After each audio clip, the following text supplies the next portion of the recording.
the fact that we even stop and ask ourselves that, I think puts us at the head of the curve. I think that because we're asking ourselves about our motivation, and we're conscious that, because what I have experienced, and it has for me in my journey, this journey, so this is March.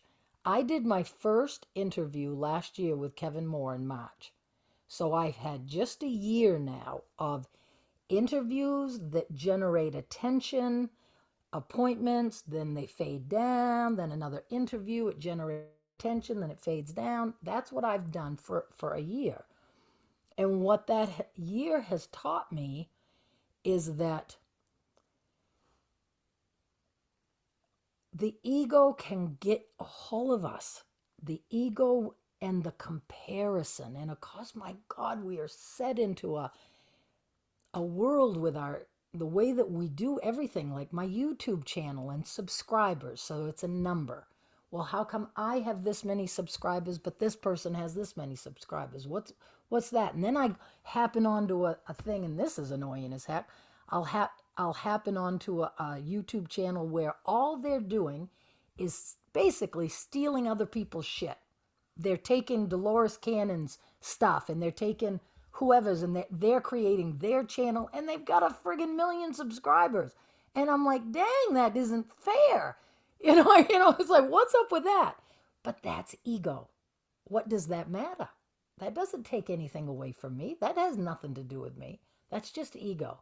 That's just confusing me from the pure, loving intention to share this beautiful message.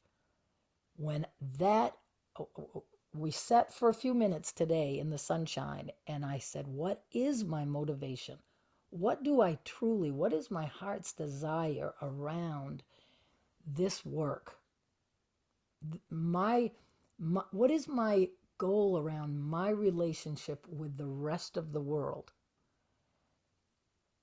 And it is, I want to share. I want to share the journey. I want to share the love. I want to share the beautiful insights that they drop into my mind. I want to process this stuff. I get these downloads, and I need to talk about it with like-minded people who will ask probing questions, and then it's like this wonderful blending of their energy, Kelly's energy, your energy, and it's this beautiful, and we see that over and over in our meetings when we have this. It just brings through such great insight and wisdom. That is my intention. And so what I want to share with all of you is that, as a conclusion that I came to today, and I think I've said this same kind of thing, but I'm saying it again. We, from our place of free will, we can set our intention and state it emphatically to the universe, and that brings the assistance of our team into the mix. And then, as we are starting down the road with our intentions set, the ego is going to screw with us. And we're going to get the thought, yeah, you're in it for the money. You only give a shit about how many people care about you. You just need people to tell you how great you are. Yeah. That's the crap that drops in. And it does. I'm being honest. That's the kind of crap that they drop in. Now, to battle that, I'm going to settle into my intention. No, none of that. I'm not listening to any of that. My intention is to connect and to share and to expand and to grow with like-minded people. That is my intention.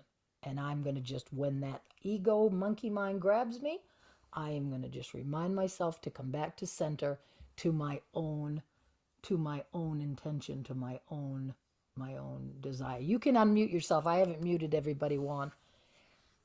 Yeah, it's sort of in the same line, because when I just channel and just share the message, and it is just anonymous listeners, I don't I don't get any feedback, and part of, and it's not out of ego, but one of the things I miss is the community around it. And Right. it's not a community to for me to become rich or for me to become more important, but it is a community because otherwise you feel it's quite lonely. It is. It so, is. so It I is. just wanted to I just wanted to mention that. So Yeah. I mean, it's true. I was talking with someone but we were talking about how that in the beginning of my journey, my channeling was all Kelly and Kelly. And so it is true that if you know, you have to know a certain amount to have a question about something. And so during that time of the evolution of my channeling, it didn't get nearly as rich because I don't know how to describe it, but I think you guys are getting what I mean. It's like I might say about how do I overcome my ego, and I'd get a beautiful download around the ego. I might say how do I be happier, and I get a good download around happiness. But it wasn't stretching the connection. mhm. The connection gets stretched when you guys ask me a question that I don't know the answer to. When I have no idea about what the answer to a question is, that's when I can just feel it's like both knobs on the television just get turned up on to extra extra loud, and I feel that coming through, and it is wonderful. It is wonderful. I love that. So don't I when it's the question and answer time, I almost always leave that last half hour at least for questions and answers. Don't hesitate if you have a question.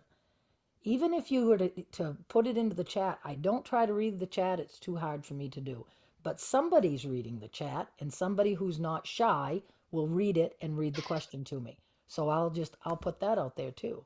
That if you feel that hesitancy to speak in the group. But so I want to do, I'm gonna say it. You may not do it, but I'm gonna say it. I'd love for us to do a meditation together. I want to do our nice, you listening? Yes, I know I'm the ventriloquist doll. I still haven't got over that.